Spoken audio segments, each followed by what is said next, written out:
Welcome to Durham County Memorial Stadium here in Durham, North Carolina, where we have an exciting AUDL South Division matchup between the home team, the Carolina Flyers, and the visiting Houston Havoc. I am Mike Ball, joined on the call today by Chena Titcomb. We are really excited here, dressed out. It is beach night here at Durham County Memorial Stadium. We have some flags that will really help as well, but they are going upwind right now. Yeah, wind moving from right to left. And Q, we went down on the field before the game. As we see Fairfax elevating for the block. The Havoc receiver, the disc popped up, and they were kind of trapped with no momentum, and Fairfax climbs the ladder to get the block, and now the Flyers break the other way. And Long is able to flip it into Anders Youngst. It took 2 tries for the Flyers offense. Downfield, so as a handler, it actually makes it really hard to hit them because they're already so deep. Finally, a connection with the downfield cutters as the disc goes up. Mitchell must have heard us talking as he loops a beautiful flick in stride to slotted into some slightly different roles. You know, one of the great things about these AUDL rosters is that they are so big, and so it gives the opportunity for lots of different players to play at so many different games. We see a horizontal stack initiation play, bit of a wheel look there from the near side rail sweeping across while the other 3 clear out. And it opens up some big spaces for the Havoc as we see Saycash with the disc now. A little bit of congestion there, but is able to find Lynn. Lynn has been really involved early for this Havoc offense. He's doing a good job creating separation and finding space. As Kloss is able to get the around flick off quickly, he's able to find number 21, Francisco Gomez, and Gomez showing the disc to his defender there, fired up after the goal as the Havoc respond with a clean for this team. Absolutely. We'll see if the Flyers can pick up where they left off on offense as vertical stack creating some big spaces. Brooks with it now almost to midfield. Good defense on that upline cut from Long. He catches it, he flips it out into space for Youngst, and Youngst has to elevate for it, but isn't able to do so. That's number 84.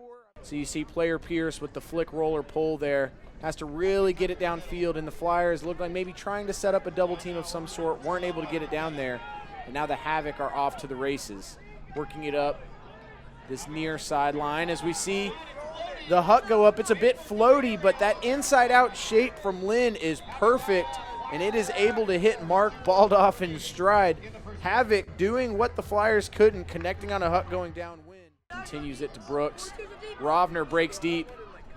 Instead chooses to hit Youngst underneath. We see Jacob Fairfax accelerating, going deep. Has to come in and elevates going up over Ben Lewis. A little bit of contact, but I think that's both players running into the same space. No harm, no foul. Set their defense. Not sure if there was any gamesmanship intended there or not. So we see the double team set. Youngst bounces it to Yannick. Yannick off to the races. And Bennett turns his back to Yannick, trying to play the disc instead of playing the matchup, and he gets punished for it as Youngst is able on the big screen in the stadium. As the disc goes up, it's a little bit of a blade that's unable to reach its target. Connor Russell elevates to secure the block for the Flyers. Now the Havoc on their 3rd attempt of the point to get a hold. Baldoff bouncing it out wide to Gomez. Gomez really likes that little quick high release backhand. We've seen him throw that little elevator backhand a few times. As we see the disc go across the entirety of the field there as Lynn finds Adams for the hold. What an impressive gutsy throw that was. I feel like that disc just did a slalom. I don't know, it was like in between multiple players. Call there, pleading his case, but Fairfax believed he was fouled there and choosing to keep the disc.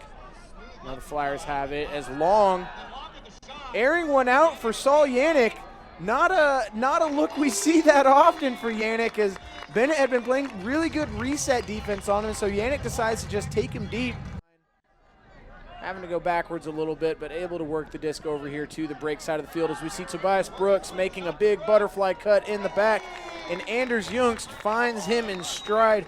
Yeah, we were talking at half about what seemed to be going wrong for Houston and the disconnect that exists between the cutters and handlers. As we see Notcan peeling over from the middle of the field, covering an incredible amount. Caught a little bit of arm on his way through, and Wilcox now centering the disc, uses his frame, uses that height. We saw him do it once in the first half, and now he picks it up and gets it moving quickly to Gabrielson, who continues it to Russell.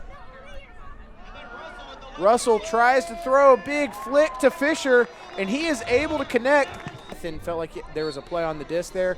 Not really sure, but Flyers are able to bring in Elijah Long, and he steps around and throws the backhand out into space for Bloodworth, and Bloodworth just full extension, unable to get the block. That's Dane Bossert with the disc. Bossert putting it to that high sideline as we see the flick go up, hanging pretty nicely for the Havoc, and that is a gorgeous throw going in that upwind direction, able to hit his target in stride. What a beautiful shot. On Yannick. Yeah, we've been seeing a lot of Bennett on Yannick, and Bennett not on this point, or he is on, just on a different matchup. We see the deep shot go up to Fairfax, and you know, you got a pretty big radius to throw to when you're throwing to Jacob Fairfax, but the throw there was right on the money. The quarter. I couldn't tell if Russell was looking for another player or if he was just trying to hit the end zone, but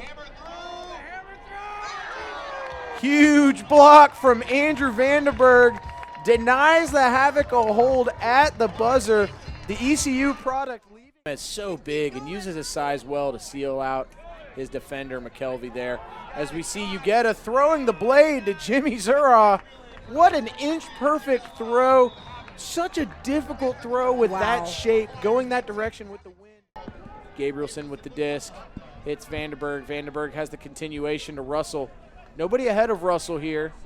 Russell, though, after waiting a little bit, sees Fisher, uncorks a huge hammer that falls right in the breadbasket for Henry Fisher.